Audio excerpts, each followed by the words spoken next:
বিয়ের মান কত আমাদের 10, তারপরে কি হবে তাহলে 2 কাটলে কত হবে 5, তাহলে 5 গুণন 10। তাহলে 10 কেজি ভরের একটি স্থির বস্তুর ওপর 10 সেকেন্ড ব্যাপী 10 নিউটন বল প্রয়োগ করা হয়েছে। বস্তুটির গতিশক্তি কত? আমাদের এখানে দেওয়া আছে কি একটি বস্তুর ভর কত 10 কেজি। ভরকে আমরা কি দ্বারা প্রকাশ করি m, আর 10 সেকেন্ড সময় অর্থাৎ t সময় দেওয়া আছে না, সময় কি দ্বারা প্রকাশ করি t দ্বারা। আর 10 নিউটন বলকে দ্বারা আমরা কি দ্বারা প্রকাশ করি f। আমরা এখানে বলতে পারি দেওয়া আছে ভর, কি দেওয়া আছে ভর m সমান কত দেওয়া আছে 10 কেজি। আচ্ছা ভরের পরে কি দেওয়া আছে সময় কত দেওয়া আছে t সময় কত দেওয়া আছে সেকেন্ড। আচ্ছা বল কি দেওয়া আছে কত দেওয়া আছে 10 নিউটন।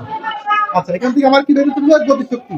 আমরা গতিশক্তির সূত্র কি জানি যে আমরা একটু সাইড দিয়ে যদি গতিশক্তির সূত্র দেখি যে half of m v square.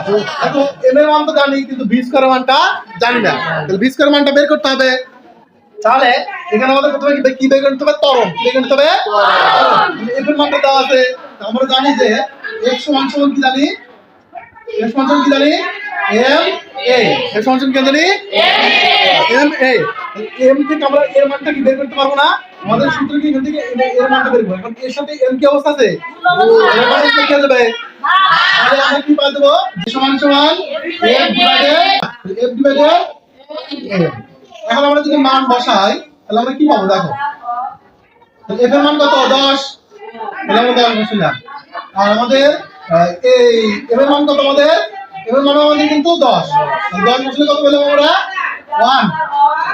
1 metre per second, 1 metre. তাহলে এর মান কিন্তু আমরা ত্বরণের মানটা পেয়ে গেলাম, ত্বরণের মান পেয়ে গেছি না। এখন আমরা এখান থেকে কার মানটা বের করব এই v এর মানটা বের করব। এখন আমরা v এর মান বের করার জন্য সূত্র জানি যে v সমান q plus a t, q plus a t।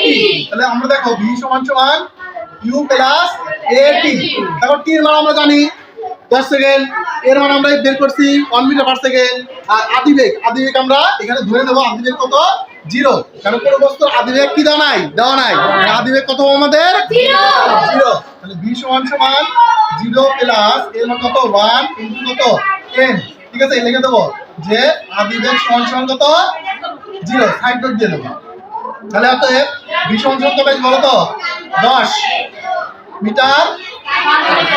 আচ্ছা তাহলে আমাদের কিন্তু বেগের মানটা পাই গেলাম কি v সমান 10 মিটার পার সেকেন্ড, আর ত্বরণ মান পাই গেছি 1 মিটার পার সেকেন্ড। এখন আমাদের মূল সূত্র কি যে গতিশক্তি, তাহলে এখন গতিশক্তি বের করতে পারি। গতিশক্তি কি প্রকাশ করি e কে, e তে কি বোঝায় এনার্জি আর কে তে কি বোঝায় কাইনেটিক।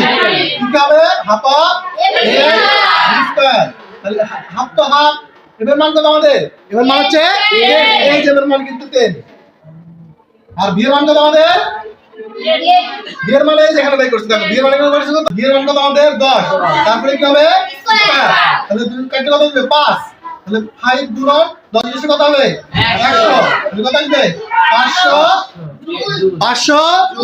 গতিশক্তি আমরা কি দ্বারা প্রকাশ করি জুল দ্বারা, জুল যেতে বোঝায় জুল, আর বল হলো আমরা কি দ্বারা প্রকাশ করি n দ্বারা, n তে বোঝায় কি নিউটন। আমরা কি বুঝতে পারছি মোটামুটি? আচ্ছা ঠিক আছে, আমরা একবার সামারাইজ করে নিই। তাহলে আমাদের মান দেওয়া আছে ভর সমান 10 কেজি, সময় সমান 10 সেকেন্ড, বল সমান 10 নিউটন। আমরা এইটা সূত্র বের করব, এটার জন্য আমাদের লাগবে কি v এর মান। তাহলে আমাদের প্রথমে আগে ত্বরণের মানটা বের করে নিতে হবে, যেহেতু f এর মানটা দেওয়া আছে f এর মান থেকে আমরা কি করব ত্বরণের মানটা বের করে নেব। তাহলে আমাদের সূত্র কি f সমান m a, m টা বসে লিখে দেবে ভাগ, মান বসায় আমাদের মান কত করব 1 মিটার পার সেকেন্ড। পরবর্তীতে এভাবে বসালে আমরা অঙ্কটা ক্লিয়ার হয়ে যাবে। বুঝতে পারছো কি সবাই?